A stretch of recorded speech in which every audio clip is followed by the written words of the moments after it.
Welcome back, beautiful souls.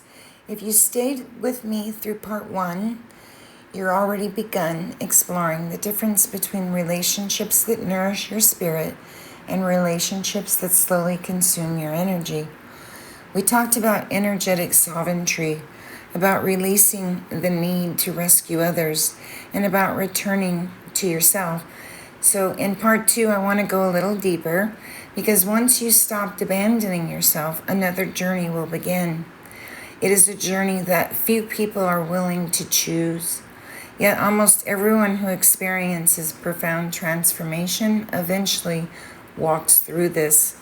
It is the journey through suffering. Now, let me be clear.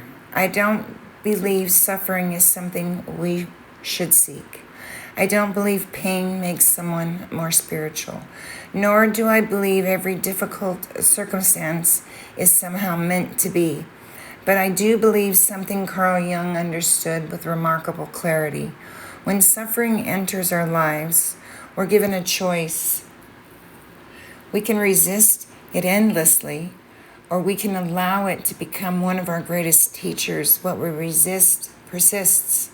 And for most of my life, I believed healing meant alienating pain. I thought if I prayed enough, learned enough, read enough, or served enough, eventually life would become peaceful because suffering would disappear. But that wasn't what happened. Life didn't stop presenting challenges. Instead, something within me changed. I stopped running. I stopped asking, why is this happening to me? And I began asking a different question. What is this experience asking me to see that I could not see before? What is it teaching me? That single shift in change is everything. There comes a moment when pain no longer is your enemy. It becomes your invitation. Not an invitation to remain wounded, not an invitation to identify with suffering, but an invitation to awaken. Every difficult experience begins revealing something that has been hidden beneath the surface. Something it reveals fear. Sometimes it reveals grief. Sometimes anger, and we spent decades suppressing that. Sometimes it reveals the frightened child who still believes love must be earned. Young taught that what we refuse to see consciously eventually appears in our lives through relationships, conflict, emotional triggers, and reoccurring patterns. Life keeps presenting the lesson until we finally are willing to learn it, not as punishment, but as mercy. So looking back, I realized many of my greatest teachers never intended to teach me. Some brought disappointment, some brought betrayal, some brought heartbreak. Some simply walked away, and at times I believed that they had taken something from me. Now I see something different. They revealed something within me that had always been waiting to heal. Every disappointment uncovered an attachment. Every rejection exposed a wound. Every loss revealed an identity that could no longer be supported by the person I was becoming. Pain didn't create those things. Pain revealed them. And this is why spiritual awakening often feels so disorienting. The old personality begins falling apart. The beliefs you relied upon no longer fit. The strategies that once protected you stop working. The masks become too heavy for you to wear, and the nervous system begins demanding honesty. You cannot meditate your way around unresolved grief. And you cannot affirm your way around unprocessed trauma. You cannot spiritually bypass emotions your body is still carrying. Eventually, healing asks you to feel, and feeling is often where true freedom begins. So for many of us, especially those who grew up in dysfunctional environments where emotions were never welcomed or met. Maybe you were told to stop crying. Maybe you learned that anger made people uncomfortable. Maybe fear was dismissed. Maybe sadness was interrupted as weakness or interpreted as weakness. So your nervous system learned to survive by disconnecting from your emotional experiences. You became highly functional, highly capable, highly responsible, but somewhere along the way you stopped fully feeling. Healing directly restores that capacity, not so emotions control your life, but so they can move through your life instead of remaining trapped within. There's a profound difference between pain and suffering. Pain is part of being human. Loss happens, illness happens, disappointments happen. Suffering often arises from our resistance to what has already happened. So we replay conversations. We wish the past had unfolded differently, and we imagine alternative realities. We even argue with reality itself. So how much energy have we all spent wishing yesterday could become something it never was?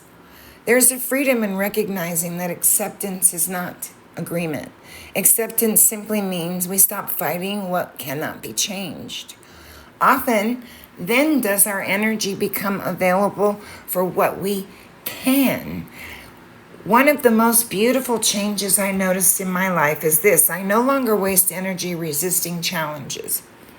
When difficulty comes, I still feel, I still grieve, I still pray, I still have moments of uncertainty, but I no longer immediately assume something has gone wrong.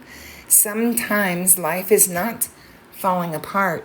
Sometimes life is just rearranging itself to support a deeper truth, and we all recognize that looking backwards. Young believed that every human being carrying a shadow, the shadow is not evil. It is simply the part of ourselves we learn to reject, the emotions we suppressed, the qualities we hid, the needs we believed were unacceptable. Healing is not about destroying that shadow. Healing is about welcoming that shadow home. Imagine spending decades pretending certain parts of yourself didn't exist. Eventually, they begin speaking louder. Not because they're trying to hurt you, because they're asking you to acknowledge them. That frightened child, that exhausted caregiver, the angry protector, the dreamer who never gives up, right? The voice that has remained silent, all of them belong. All of them deserve compassion. And as we integrate those hidden aspects, sometimes remarkable things happen. Our identity becomes less rigid. We stop performing. We stop trying to convince others that we've healed. Peace becomes less about appearance and more about presence. People often ask, how will I know I'm healing? And sometimes the answer is surprisingly simple. You stop needing everyone to agree with you. You stop reacting to every criticism. You stop explaining yourself to people who have already decided not to understand you. You become quieter, not because you've given up, but because you've become deeply rooted. Your nervous system begins recognizing safety within yourself rather than searching for it in everyone else. This doesn't make life perfect. It makes you present. Storms will come, but you no longer become every storm. You experience emotions without becoming your emotions. You witness thoughts without believing every thought. You meet challenges without losing yourself inside them. And this is not emotional numbness. This is emotional maturity. So as we close part 2, I just want to leave you with this reflection. Perhaps the greatest miracle is not that suffering disappears. Perhaps the miracle is that you become someone who can walk through suffering without abandoning yourself. That is transformation. Not because your circumstances suddenly became easy, but because your relationship with those circumstances have fundamentally changed.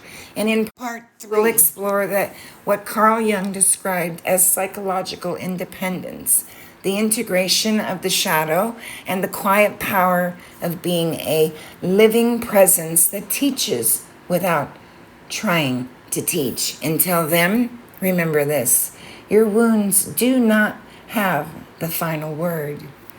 Namaste.